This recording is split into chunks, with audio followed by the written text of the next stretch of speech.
Hello, I am Mrs. Weiss, librarian by day, owner and operator of Weiss Travel Agency by night. Wink, wink. Today, sixth graders, we are going to take a journey to a land that is not very familiar to you, but it's important that you go there and you learn all about it. Please journey with me. To the land of copyright. Aren't you excited? So buckle up and hang on and get ready for takeoff. You might be asking the question, what does copyright have to do with me, a sixth grader at PCA? You probably remember last week that Mrs. Stewart had you fill out a Google form, and it was about something called copyright.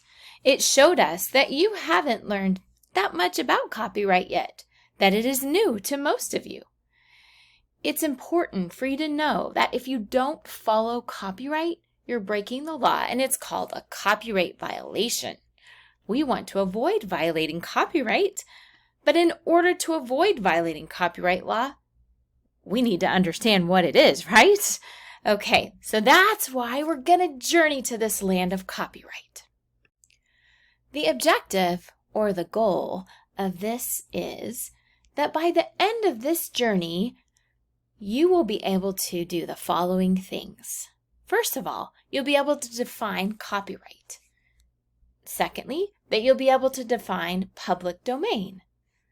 Also, you'll be able to define what fair use is.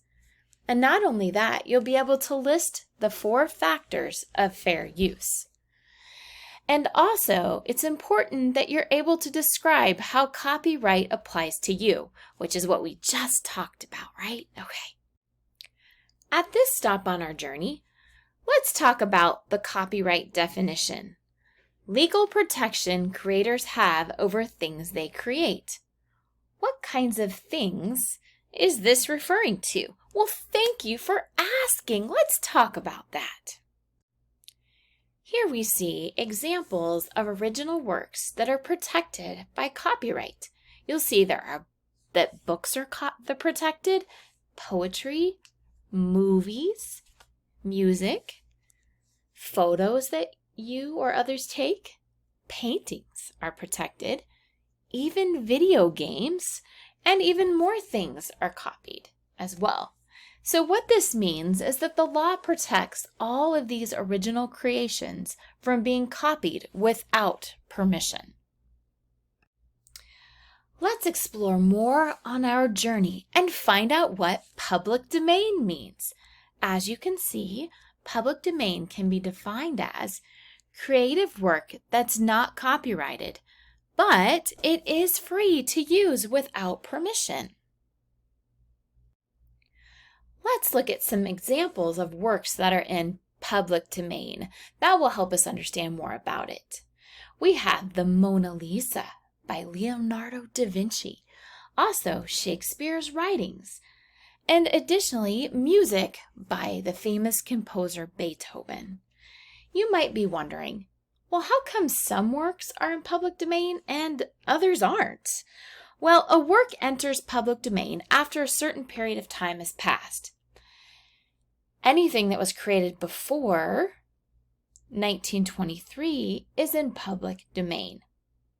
Other works that were created after 1923 might be in public domain, but it depends on if their copyrights have expired or not, and if their authors are still alive or not, and when they died. So copyright dates also vary based on country, so that's good to know.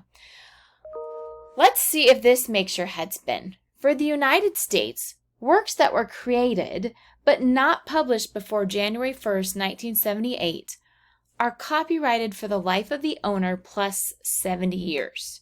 Works published on or after that date are copyrighted for the lifetime of the creator-owner plus another 70 years, with a few exceptions.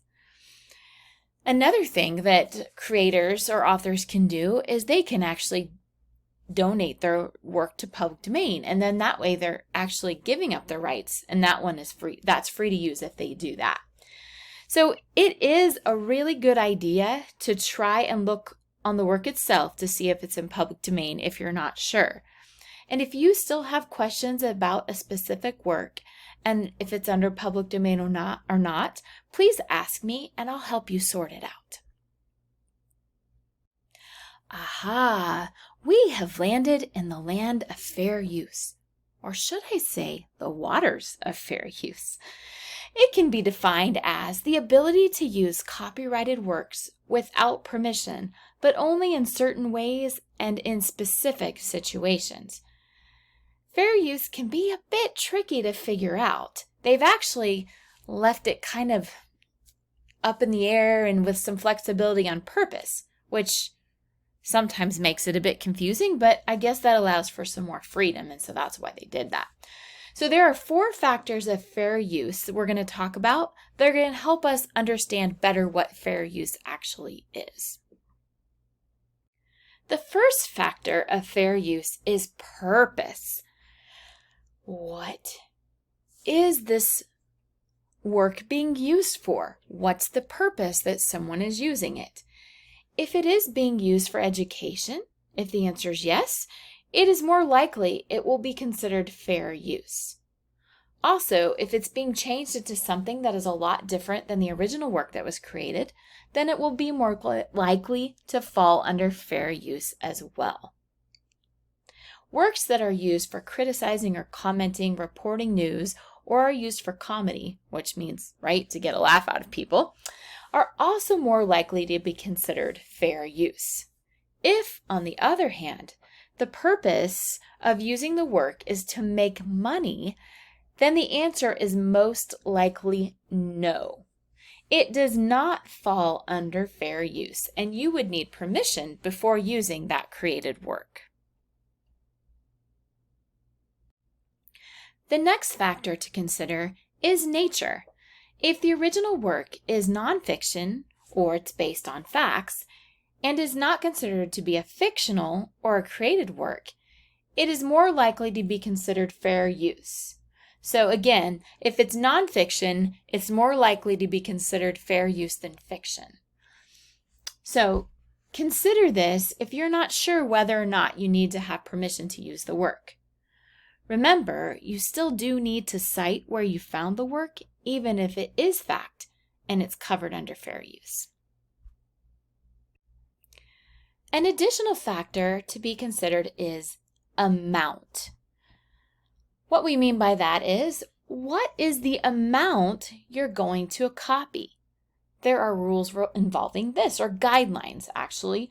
So only limited parts of a work can be used, and this portion cannot be considered the heart or the most important central part of the work. If it's being used for education, the amount of the work being used should be what is needed for what is being learned, not more than that. The fourth and final factor is effect. We need to consider this. Does using the original work include any negative impact on the creator or the value of the work? Then that's not fair. So that wouldn't be considered fair use, right? And value refers to money or worth of the work or how much the creator can make. And if there, like we said, if there is a negative effect, then that use is probably not covered under fair use. Now we're going to do a Kahoot to test your knowledge. You will work with your table groups to test this knowledge and just review what we learned.